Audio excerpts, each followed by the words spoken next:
Page ওয়ানে এবার চোখ রাখবো জগদ্ধাত্রী পুজোর দিকে, কারণ অর্পিতা আজকে জগদ্ধাত্রী পুজোর সপ্তমী এবং জগদ্ধাত্রী পুজো বললেই যে জায়গার কথা মনে পড়ে সেটা চন্দননগর। আমরা সবাই জানি আকাশের মেঘ সরতেই মুখে হাসি ফুটেছে চন্দননগরের, এবং সকাল থেকেই আজ মণ্ডপে মণ্ডপে মানুষের ঢল। আর মণ্ডপের বাইরে চন্দননগরে আলোর মেলা, আপনারা জানেন চন্দননগরের আলো সেটা বিশ্ববিখ্যাত। আপনাদের সরাসরি নিয়ে যাব চন্দননগরের বিদ্যালঙ্কারের মণ্ডপে, সেখান থেকে আমাদের সঙ্গে রয়েছেন কমলাক্ষ ভট্টাচার্য। কমলাক্ষ, জগদ্ধাত্রী পুজোর যে আনন্দ উৎসব সেটা এই মুহূর্তে চন্দননগরে কি ছবি দেখতে পাচ্ছ?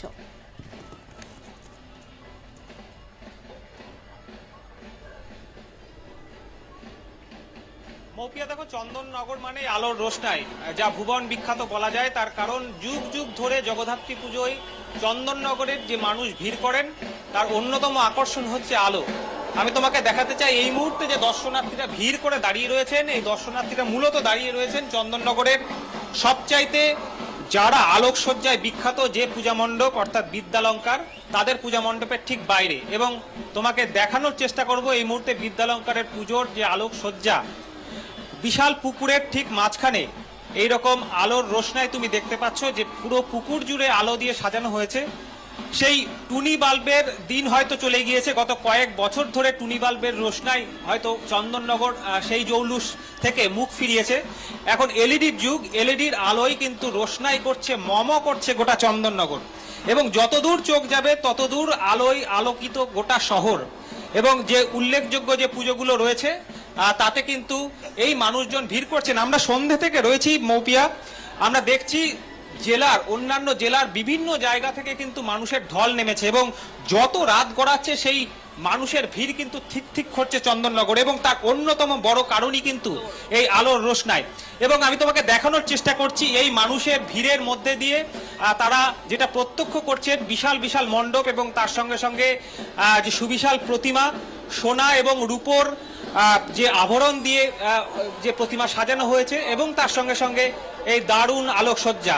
যত রাত গড়াচ্ছে বিভিন্ন জলপাইগুড়ি থেকে মানুষ আসছেন, পুরুলিয়া থেকে মানুষ আসছেন, এবং বিভিন্ন রকম আলোর যে কারুকাজ, বিভিন্ন রকম শিল্প সমস্ত কিছু কিন্তু ফুটিয়ে তোলা হয়েছে চন্দননগরে। এবং রাত বাড়তেই কিন্তু সেই মানুষের ঢল চন্দননগরে উপচে পড়ছে। আমি দর্শনার্থীদের সঙ্গে একটু কথা বলার চেষ্টা করব।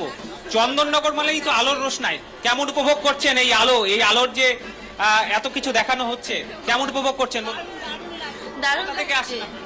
আমি তালডাঙ্গা দিয়ে। কেমন প্রতি বছরই কি এরকম আলোর রোশনাই থাকে এই জায়গায়? হ্যাঁ, এরকম সাজানো হয়। ভিড় কেমন দেখছেন রাস্তায়? যেরকম প্রত্যেকবারে হয় সেরকমই ভিড়। তো বৃষ্টি তো একটা সম্ভাবনা ছিল, কিন্তু বৃষ্টি না হতেই সেই মানুষ বেরিয়ে পড়েছে। হ্যাঁ, এটাই তো একটা সবচেয়ে বেশি আনন্দের দিন এটাই।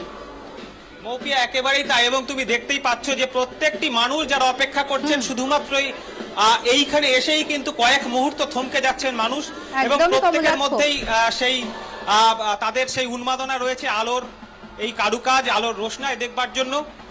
একদিকে যেমন মণ্ডপে পূজার্চনা শুরু হয়েছে, সপ্তমী পুজো, অন্যদিকে কিন্তু মানুষ বেরিয়ে পড়েছেন নিজেদের ফুল মুডে বলা যেতে পারে। মানুষ মোবাইল নিয়ে ছবি তো আমরা দেখতে পাচ্ছি, এবং এর আগে যখন তোমার সঙ্গে কথা হচ্ছিল যেরকম বলছিলে যে বিকেল থেকেই কিন্তু প্যান্ডেলে উপচে পড়া ভিড়, এবং সন্ধ্যে থেকে রাত যত গড়াচ্ছে সেই ভিড় বাড়ছে। আজকে সপ্তমী, আগামীকাল অষ্টমী, অর্থাৎ ভিড় আরো বাড়বে। যারা রয়েছেন কি বলছেন যে গোটাই 3 দিনেরই প্ল্যান?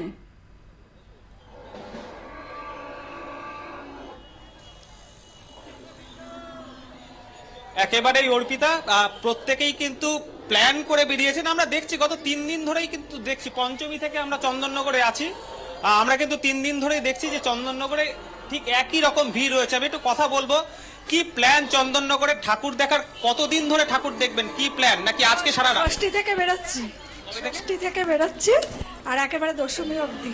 প্রতিদিন বেরোবেন? প্রতিদিন একদম চন্দননগরই থাকি, তো বেরোবো না। হবে তো সপ্তমী, এখনো 2 দিন বাকি। এখন রোজই বেরোবো, দেখা হয়ে গেলেও আবার বেরোবো। আচ্ছা, এই যে মানুষ ঠিক ঠিক করছে গোটা এলাকায়, রাস্তায় পা দেওয়া যাচ্ছে না, গাড়ি ঘোড়া বন্ধ, এ কি শুধুমাত্র এই আলোকসজ্জার জন্য? আলো, ঠাকুর, প্যান্ডেল সবকিছু। কলকাতাকে হারিয়ে দেবে চন্দননগর দুর্গাপূজার? কলকাতা চন্দননগর একটা আলাদা জিনিস। প্রতিমা আলোকসজ্জাতে হারাবেই অবশ্যই। অর্পিতা, শুনতেই পারলে যে একেবারেই কমলাক্ষ ধন্যবাদ। কমলাক্ষ ভট্টাচার্য আমাদের সঙ্গে তখন সরাসরি কথা বললেন জগদ্ধাত্রী পুজোর